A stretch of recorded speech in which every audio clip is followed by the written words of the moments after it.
શું કર્યું એને જૂઠું બોલી હા ને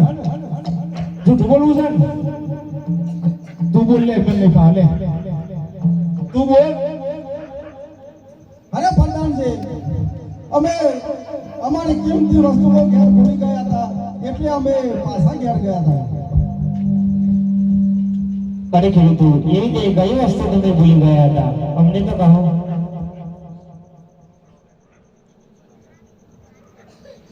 જમવા જે આવતું ઘેર ભૂલ્યા પર